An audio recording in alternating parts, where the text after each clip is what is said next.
옛날에는 우리가 어느 집 김치다 이렇게 해서 어렸을 때 생각해 보면은요 저희 마당에 막 아줌마들 다 모이셔갖고 이렇게 김장을 했어요. 네, 그럼 같이 나눠 먹고 막 김장 그렇게 좀 했잖아요. 하셨나요? 옆에서 이제 엄마가 이렇게 야 이렇게 하면 먹고. 근데 요즘에 어느 집 김치다 이런 얘기를 하는 게 아니라 이제 종갓집 김치 먹냐 뭐 이런 얘기 하잖아요. 어느 회사 김치. 네, 김장하는 사람들을 찾아보기 힘든 것 같아요. 김장 그래서 이제 한번 검색을 해봤는데 김장의 장자가 한자인 줄 알았어요 처음에. 그럼 아니에요? 그러지 몰랐지. 네. 예. 순우리말이더라고요. 어. 김장의 장자를 한자라고 이렇게 주장을 하는 견해도 있기는 한데 그게 이제 간장, 고추장, 춘장, 윤춘장 말고 네, 이런 거 윤춘장은 오래 담가놓고 먹는 물건이 아니고 네, 이제 장자가 그 간장, 춘장 할 때 그 장자로 주장하는 사람도 있는데 순우리말이라고 하더라고요. 금산에 계신 어머니한테 한 말씀. 여기 다 보고 계시잖아요, 어머니들이. 엄마 사랑해. 오골개 한 마리 부탁드립니다. 오골개 또 보내줘. 사랑한다고 하지 말고 결혼을 하세요. 얼마나 하셨어요? 걱정되겠어. 서울에 살면서 하루 종일 라면이나 끓여 처먹고 있지 지금. 어? 아직 저희 형이 결혼 안 해서요. 어. 네. 괜찮네. 똥차가 안 빠지고 있어요. 잠깐만. 그러면 이 형제예요? 아니 동생이 있는데요. 동생 결혼했죠? 네. 동생은 한 10년 넘게 됐습니다. 네. 아, 결혼을 하세요, 결혼을. 근데 광화문 때 같은 경우에는 여름이었는데 그건 이제 인위적으로 만들어진 확산 감염이었다라고 봐야 되는 것이고 지금은 이렇게 겨울이기 때문에 코로나가 확산될 위험이 더 커진 상태잖아요. 그래서 더 조심을 해야 되는 건 맞는데 지금 야수님 말씀하신 대로 제가 주말에 우리 학생들 저기 정기 모임이 있었거든요. 모임이 있어서 전국 단위여서 이제 대전에서 모였는데 장소를 잡기도 좀 힘들었지만 어떻게든 잡고 들어가서 보니까 QR 코드 이거 하는 거 하고요. 예. 너무 철저하게 잘 하고 있고 또 학생들이 이렇게 사람들이 나갔다 들어왔다 담배 한 대 피며 왔다 갔다 할 때도 QR 코드 찍은 사람이다 아니다를 정말 모두 다 성실하게 보고를 하고 들어가더라고요. 예. 밖에 잘 외출 안 해서 그런 모습을 보니까 정말 많이 성숙했구나 우리 상황이 이런 생각이 들었습니다. 예, 그 당선 부분이 뒤에서 이제 한반도 역학관계에 관한 얘기가 나오겠지만은 지금 코로나 문제 얘기가 나왔으니까 정말 우리가 꼭 생각해 볼 수 있는 부분이 뭐냐면 오늘부로 5천만 명이 넘었습니다. 그러니까 전국 아니 미국 말고요. 네, 전 세계. 네, 전 세계에서 50억 정도의 인구에서 5천만 명이라고 하면 1% 정도 이상의 감염이 된 상태인데 그 중에 5분의 1이 현재 미국이에요. 미국이 제일 1천만 많죠. 명이 넘었거든요.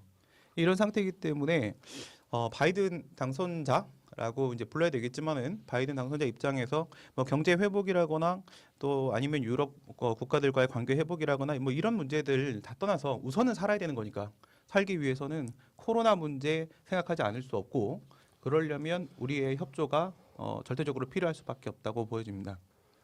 솔직히 저도 그 주장하고 있는 사람이라 미완성의 승리다, 당선이다라고 생각이 들고요. 네, 트럼프가 선거 승복 연설을 아직 하지 않았습니다. 그리고 미국의 선관위가 당선 공표를 아직 하기 전인 상태고요. 심지어 선거 불복을 다시 선언을 하기도 했는데요. 사실 이 문제가 미국 같은 경우는 주마다 법원이 이렇게 따로 있어요. 그 법원이 따로 있고 우리가 3심제 운영하듯이 미국 주도 각각 1심, 2심, 3심 이렇게 운영을 하고 연방의 법원이 대법원이 따로 이렇게 있는 식인데 사실 지금부터 계산을 해보면 뒤집어질 가능성도 완전히 배제할 수는 없습니다. 그런데 어쨌든 블랙박스가 아직 열리기 전이기 때문에 내년 1월 20일이잖아요. 취임하는 날이 대통령이. 그래서 그때까지는 블랙박스가 열리기 전이기 때문에 블랙박스의 존재만 말하는 게 우리가 맞다고 생각하고 그것은 어쨌든 당선자로 우선은 이야기를 하는 게 맞다고 생각을 하는데요. 바이든이 제시한 방향이 표현님 얘기하신 대로 우리나라 문재인 정부가 얘기하는 거랑 그동안 추진한 거랑 너무 많이 닮아 있어요.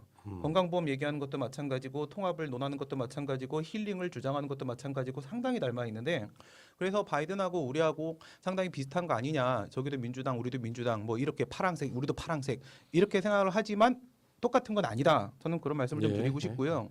우리는 분명히 박근혜 정부의 반사이익도 있었지만 더블 스코어로 이겼고 쟤네 같은 경우에는 트럼프의 반사이익을 얻었는데 간당간당 이긴 상태입니다. 그렇기 때문에 분명히 좀 다른 점이 있다는 걸 네. 우리는 기억해야 될 것 같다. 어쨌건 아무리 100세 시대라지만 사실 여기서 나온 얘기에서 김종인한테 제일 좀 눈이 가긴 가요. 나이도 제일 많고. 그런데 이 아무리 100세 시대여도 이렇게 생각하는 건 저는 솔직히 좋게 보이진 않는다. 나이가 들었고 선배고 하면은 후진양성에 힘을 쓸 나이다라고 생각을 하거든요.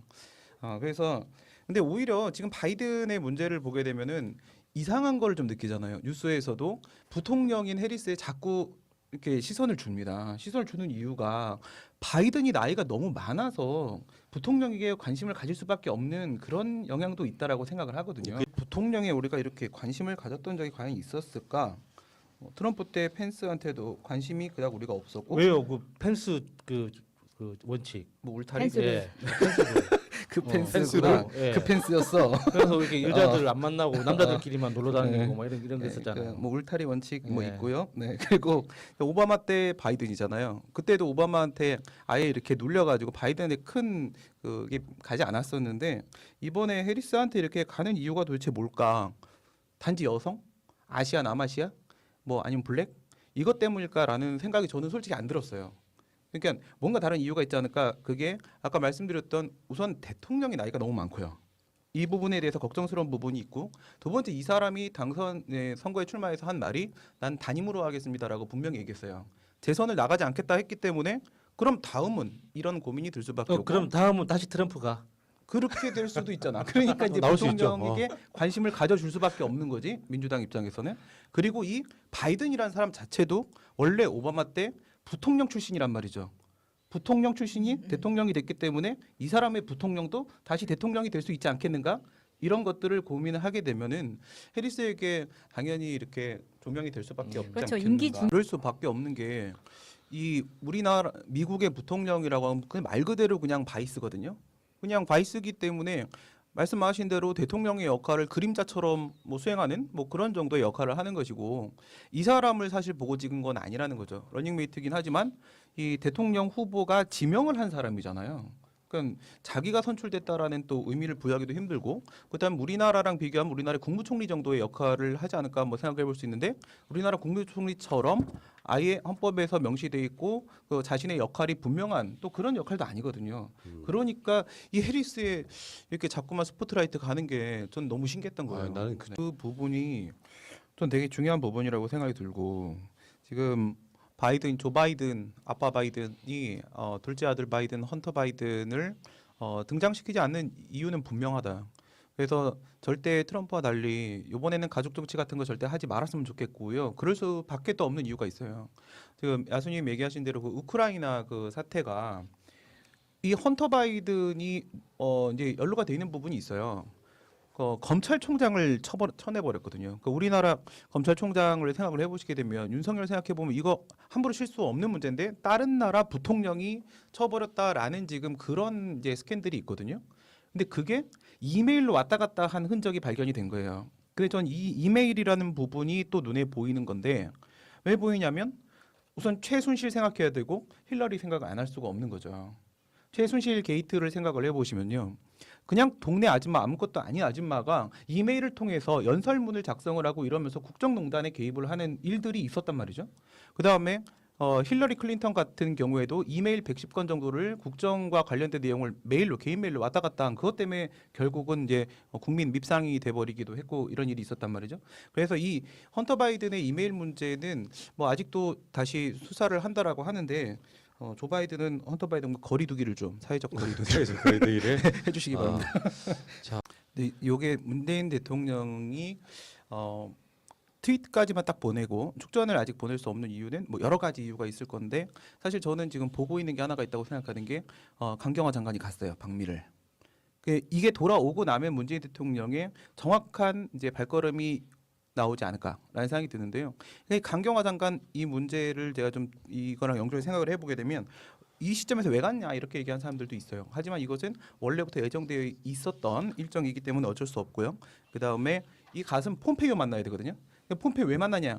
바이든 행정부 아직 구성되어 있는 거 없어요. 그렇기 때문에 누구를 만날 수는 없어요. 그럼 결국 예정된 대로 만날 수밖에 없는데 그러면 지금 현재 당선인 주장자 민주당 쪽과는 어떻게 연결시켜야 되는 거냐 했을 때 트럼프를 만나거나 그쪽 사람을 만나서 트럼프의 향후 대응 방향에 대해서 강경화가 듣고 와야 돼요. 예, 이걸 알아야 되고 그 우리도 예측이 가능하고요. 그 다음에 만에 하나 트럼프가 여기서 승복을 한다라고 했을 때 이 한반도 문제에 있어서 다음 정권과의 연속성에 대한 당부 말씀을 드릴 수밖에 없거든요. 그래서 문재인 대통령은 여기까지 말하고 잠시 기다리는 상태가 아닐까라는 생각이 들어요. 이 부분은 이재명 지사가 사실 이제 두 가지를 말했는데요. 개성공단 재개, 연합훈련 연기 이 두 가지를 이제 제안을 한 거죠. 물론 보지는 않겠지만은 이렇게 말한 이유는 분명히 있다.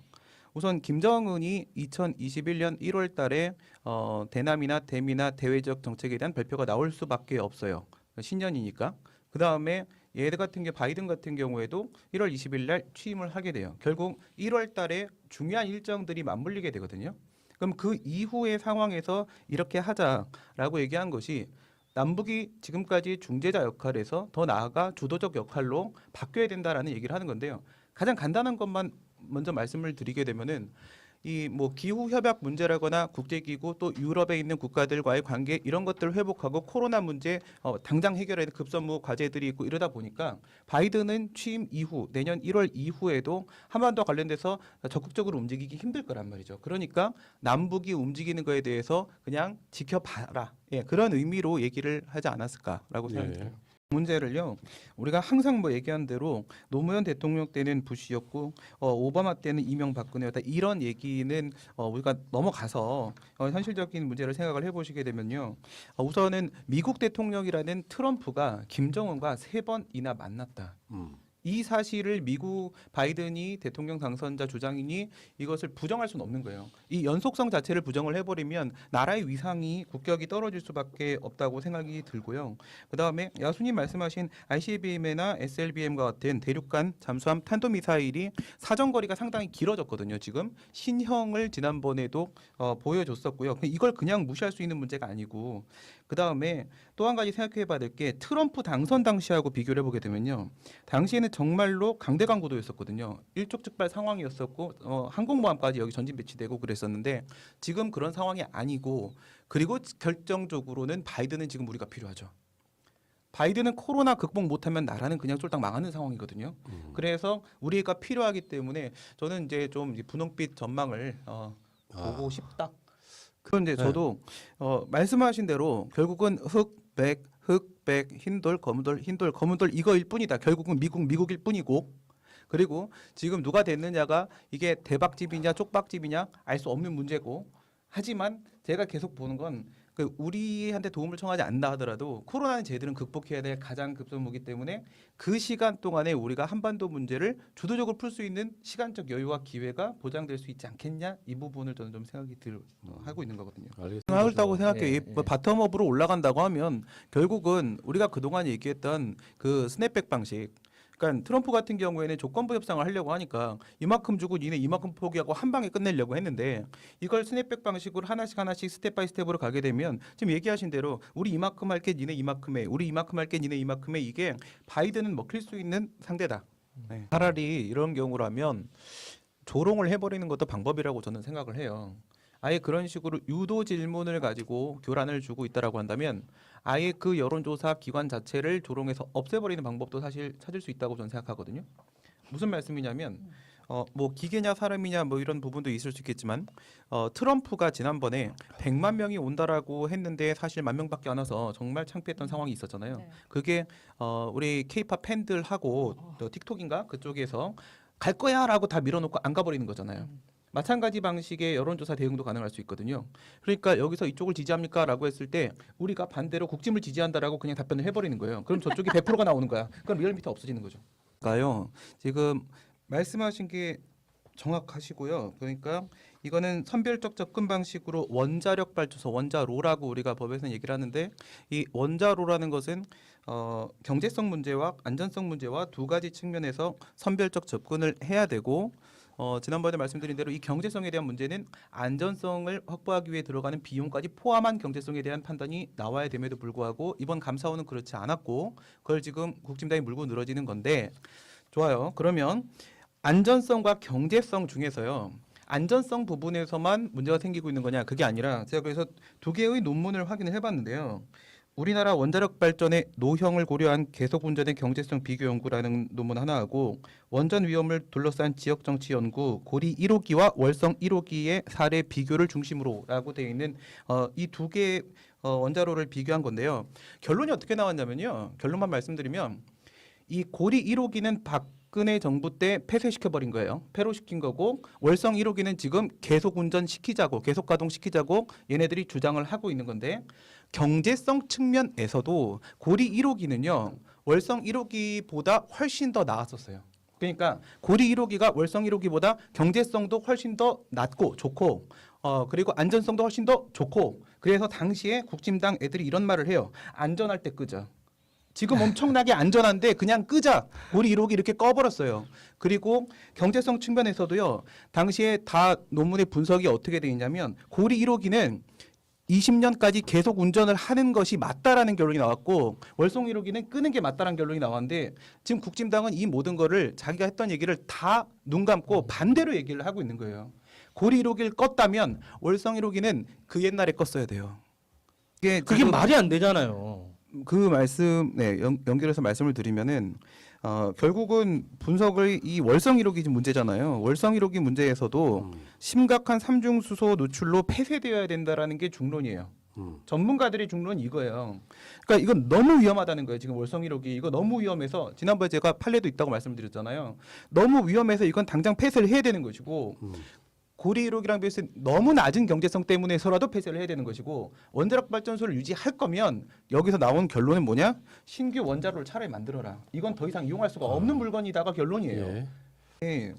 그러니까 말씀하신 대로 5개 주체인데요. 법무부 장관, 법원행정처장, 변호사협회장하고 2개 교섭단체 2명, 7명에서 5명까지씩을 추천해서 총 맥시멈 35명이 나올 수 있어요. 35명 나올 수 있는데 거기서 저는 뭐 최근에 한 10명, 12명 정도까지밖에 불가능할 것 같다라고 얘기를 하는데 그럼 그 중에 한 명이 되는 거잖아요. 만약 12명이다 그러면 그 중에 2명을 골라서 그걸 이제 대통령한테 보내면 대통령이 한 명을 잡아서 그다음 청문회를 거치고 이렇게 간단 말이에요. 근데 12명이어도 전 상관없고 5명은 상관, 7명은 상관없다. 저는 솔직히 생각을 해요. 왜냐하면 왜 안 하려고 할까? 우선은요, 이 위원회 안으로만 들어오면 저는 우선은 우리가 한 곱이 넘었다 생각하는 게 법원행정처장 조재현 법원행정처장 여러분들이 국감에서 보셨을 텐데 이분이 운영을 하게 됩니다. 우선 올리는 데까지 추천을 하는 데까지 운영을 하시게 되는데 이분은 광주 민주화운동 사건에서 사법연수원 수석하셨던 분이거든요. 근데 이분은 뭐 굳이 나눈다면 우리 쪽 분이에요. 확실히 우리 쪽 분이거든요. 광주 사건 관련돼서 소신 판결을 내리고 불이익을 엄청 당했다가 그리고 이제 대법관이 되셨던 분인데요. 이 부분 이제 중심을 잘 잡고 하실 겁니다. 그러면 여기서 이제 진짜로 공수처장 후보로 나가는 사람은 왜 다들 안 하려고 할까? 사실 겁나고 뭐 논란의 여지도 그런 것도 있겠죠. 하지만은 만약에 내가 공수처장을 하게 되면은 우리 쪽 사람들에게 확실히 도움을 줄 수 있다 그러면 나올지도 몰라요. 근데 이거는요. 우리 쪽 사람이 가도 쟤네 쪽 사람이 와도 공수 초반에는요. 1기에는 그냥 법대로 하는 방법밖에 없을 거예요. 아, 그러니까 저는 지금까지의 윤석열의 행보를 보게 되면은 어떻게든 나가야 되는 상황이 오지 않을까. 뭐 가족 얘기를 지금 하려고 하는 건 아니고요. 조선일보, 중앙일보, 동아일보와의 관계. 근데 제가 계속 보는 게 이거거든요. 방상훈 관계도 있지만은 홍석현 만남이 2018년 11월에 만났어요. 그리고 조국 인사청문회가 2019년 9월이었어요. 약 1년 정도 뒤거든요. 근데 이 홍석현을 만나기 전에 무슨 일이 있었냐면 윤석열한테 이 조중동이 너는 문재인 정부의 개냐라고 욕을 엄청 했어요. 욕을 엄청 했는데 홍석현 만난 다음부터 1년 동안 잠잠해요. 잠잠하고 조국 청문회 때 갑자기 기소를 한 다음부터 윤석열 대망론이 막 나오면서 막 띄워주기를 한단 말이죠. 그럼 만나야지. 그리고 그럼 한계가 남아요. 조선, 중앙 얘네들은 만났어. 윤석열이 직접 해결을 했고 동아가 남았는데 동아는 뭐야? 동아는 한동훈이 만난 거죠. 채널 A. 한동훈이 처리를 하고 그래서 이 조중동과의 관계에서 윤석열은 나가지 않으면 다시 얘네들한테 짓밟히는 그런 운명이 아니었을까. 비겁한 놈이기 때문에 짓밟힐 때 예. 너무 무서워서 조중동이 만나자고 했을 때 쪼르륵 찾아갔던 거거든요. 이게. 한 30년 전. 맞아요. 그게 그러니까 윤석열이 그러면 진짜 막 정치를 하고 싶어서 단지 그런 게 아니라 뭐 하나 지금 트집을 잡힌 거예요. 이 언론들한테. 그러니까 얘들한테 이용을 당하고 있는 거거든요. 언론한테 그래서 잡힌 걸까요? 집안 사람한테 잡힌 걸까요? 저는 홍석현이한테 잡혔다고 생각을 하는데 이게 왜 그러냐면 윤석열은 그러면 문재인 대통령을 그렇게 좋아한다고 말을 해놓고 갑자기 회유를 당한 이유가 뭘까? 그냥 여기서 조금 견뎌보는 방법도 있었을 텐데 그런데 김명신, 최은순, 옵티머스 이런 거에 대해서 기자들이 먼저 냄새를 맡은 거죠. 그러면 이제 조중동이 야, 이 터트릴까? 터트린다. 그러니까 우리한테 윤미향 죽이고 막 이렇게 조국 죽이고 이런 식으로 밀고 들어오는 거 보면 본인한테 그걸 터트리면 본인은 못 견디는 거예요. 그러니까 이거 김명신, 최은순, 옵티머스 이거 다 터트린다라고 하면 윤석열은 깨갱하면서 손을 잡을 수밖에 없는 상황이 됐을 거예요. 그러니까 지금 계속 조중동한테 놀아나는 상황인 거고 본인이 어떻게 지금 죽어가고 있는지 알면서도 다른 방법을 찾지 못하는 게 아닐까. 윤석열이 지금 정말 정신 못 차리고 있다라고 생각이 드는 부분은 저는 월성 1호기 거기서 다시 또 찾게 돼요. 강제 수사한 부분에서 약한 고리를 찾은 거죠. 지난번에 말씀드린 대로 라임 사태를 가지고 윤석열은 마지막 저거를 던지려고 했어요. 근데 그 강수를 던지려고 했는데 라임 사태에서 역공을 맞았거든요. 그러면 이제 그 다음 어디로 가야 되냐? 전 이것도 조중동에서 좌표 찍어줬다고 생각을 하거든요. 감사원 이 문제를 확 띄워버려서 좌표를 찍으니까 갑자기 강제 수사를 들어가 버리죠. 압수수색을 들어가 버립니다. 그런데 저는 이런 걸 볼 때 결국은 어디까지 가려고 하는 거냐? 입법, 행정, 사법의 3부 교란까지 들어가서 모두 장악을 들어가려고 지금 하는 건데 하나 남아 있었던 게 바로 행정부거든요. 사법부 같은 경우에는 우리가 뭐 기소권을 남용하거나 아니면 사용하지 않음으로써 교란을 해왔었고 그다음에 입법권 같은 경우에는 정치검찰 행태를 통해서 해결을 해왔었는데 행정부 행정 같은 경우에는요. 우리는 이렇게 배우거든요. 행정은 미래를 준비하는 것이고 사법은 과거를 응징하는 것이다. 검찰은 행정부 소속이긴 하지만 그 내용은 사법작용을 수행하고 있기 때문에 과거 일에 대해서만 해야 되는데 이 월성 1호기와 같은 미래를 예측할 수 있는 부분에 대해서 자기들이 수사를 들어가 버린다는 거죠. 그래서 지금 윤석열의 이 행태는 결국 언론이랑 짝짝꿍 되면서 좌표 찍고 움직이고 순서대로 1, 2, 3 찍으면서 얘네가 고소고발하면 얘네가 예. 수사하고 이런 식으로 간다. 이게 무슨 정말 말이 안 되는데 저는 이제 뭐 항상 그럴 수도 있다라는 생각을 가지고 보거든요. 그런데 조국 가족을 표리부동한 그런 뭐 이상한 가족이다라고 멍해를 씌우려는 목적은 이해가 되는데요. 그럼 뭔가 좀 그럴듯한 거를 갖다 놔야 돼요. 갖다 놔야 되는데 사실 여기 나온 기사 내용을 보면은 정경심 교수가 그러니까 남편은 나가서 일본이랑 싸우고 거기서 발생하는 경제적 이익은 와이프가 옆에 가서 주식을 사가지고 얻어가고 결국 그 가족으로 귀속되고 지금 이 얘기를 하려고 하는 거잖아요. 이 얘기를 하려고 하는데 그럼 이제 정경심 교수가 나는 그 주식이 무슨 주인지도 몰랐다. 나는 주식 투자에 대해서 배우고 있었고 교육 중에 학습용으로 했던 것이다. 진짜 투자라면 그러니까 이렇게 얘기하는데 솔직히 이거를 다 부정한다 하더라도 거기서 정경심 교수가 조국 가족이 가져간 이득이요 37만 5천 원이라는 게 나는 말이 안 된다는 거죠. 37만 5천 원을 벌기 위해서 조국 장관이 그 위험한 싸움에 나서는 거예요? 아니, 37만 5천 원 내놔라. 이 주식 거래입니까? 이게 말이 안 되는 게요. 이 일본과의 우리가 경제 전쟁이 발생한 이유가 갑자기 우발적으로 발생한 거지 아베가 계획을 한 적이 없었단 말이죠. 그러니까 그 당시에 트럼프가 일본에 있었고 일본에 있는 상태에서 아베하고 지금 얘기를 하고 있는 중인데 트럼프는 숨기고 있었고 갑자기 한반도에 와서 김정은하고 문재인 대통령하고 셋이서 3자 회동을 해버립니다. 그렇죠? 당시에 회담을 했었잖아요. 이 상황에서 아베가 갑자기 삐져가지고 그걸 선언을 해버린 건데 그럼 조국 장관은 트럼프가 일본에 있다가 아베를 속이고 갑자기 우리나라에 와서 아베는 갑자기 삐지서 전쟁이 나고 이거를 조국 장관이 옛날부터 다 알고 있었다는 얘기냐고. 이거는 성립 자체가 안 되는 스토리라는 거예요. 지금. 그러니까 이게 진짜 그런 느낌이 저는 들어요. 그러니까 우리가 형사 재판을 받아보면요, 내가 피고인이죠. 이번에 졌어요. 유죄가 인정이 될 것으로 예상이 돼요. 이럴 때 우리가 진짜 영혼까지 끌어모아서 나 불쌍해요 이거 얘기를 하거든요. 이거랑 똑같이 지금 반대로 생각하면은 검사 쪽에서 자기들이 무죄를 인정을 했을 때 이런 영혼까지 끌어모아서 말도 안 되는 얘기들을 막 갖다 붙이는 거거든. 본인이 졌다라는 건 난 스스로 인정한 것이다. 이렇게밖에 안 보여요. 그럼 저도 뭐 비슷하게 생각을 하는데요. 뭐 몇 가지 좀 생각을 해봐야 될 거는 우선 입법 청원이라는 표현이 정확하진 않지만 그냥 계속 그렇게 말해 왔으니까 그렇게 말을 한다고 하게 되면 그 청와대 청원 그다음에 그냥 국회 청원 이렇게 표현을 하면 30일 동안에 청와대 청원은 20만 통과해야 되고요. 사람 숫자가 국회 같은 경우 10만 통과인데 이거는 적절한 기준이라고 생각을 해요. 왜냐하면 국회는 원래 국민들의 의견을 받아서 일을 하는 곳이니까 청와대로 가는 건 행정부가 해야 될 일을 거기서 청원을 하고 요구해야 되고 이건 국회에서 할 일을 요구를 해야 되고 이렇게 되는 거잖아요. 근데 지금 말씀하신 게 상당히 맞거든요. 누군가에게 책임 소재를 귀속시키지 않기 때문에 자꾸 이런 일들이 발생을 하는 건데 지금까지 하나도 제대로 처리된 게 없다잖아요. 그러면 기본적으로 강제 규정을 만드는 게 필요하다라고 생각을 해요. 그러니까 소관 상임위가 그 일을 계속 해태하고 심의를 하지 않는다라고 하게 되면은 자동으로 며칠 뒤에는 본회의에 회부된다. 뭐 이런 식으로 해서 어쩔 수 없이 의결을 할 수밖에 없도록 하는 그러한 강제 규정이 기술적으로 만들어지는 게 필요하다고 생각을 하고요. 지난주에 제가 이 부분에 대해서 사실 좀 기대를 하면서 그런 얘기를 했어요. 이것은 국회의원들 우리 국회의 선택과 집중에 대한 문제로 바라봐야 되고 국민이 그것을 우리가 도와주는 역할을 하고 있다. 그것이 청원이다라고 이해를 했으면 좋겠다.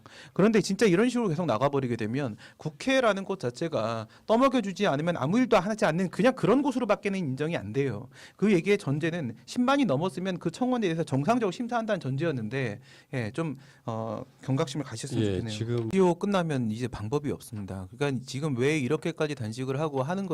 물론 지금까지도 계속 투쟁을 했습니다. 그렇지만은 뭐 사참위 권한 강화라거나 대통령 기록물 지정 해제 등의 문제는 조금 늦게 처리한다 하더라도 우선 시간을 좀 벌어 달라는 거예요. 제가 드리고 싶은 말씀은 그거예요. 지금 다 한꺼번에 하기 힘들면 우선 시간은 확보를 하자. 공소시효는 어떻게든 연장을 시켜 놓고 그 다음에 다시 힘을 모으든 말든 뭐 하나라도 좀 움직임을 보여줬으면 좋겠다는 게 정말 바람입니다. 그러니까 실무적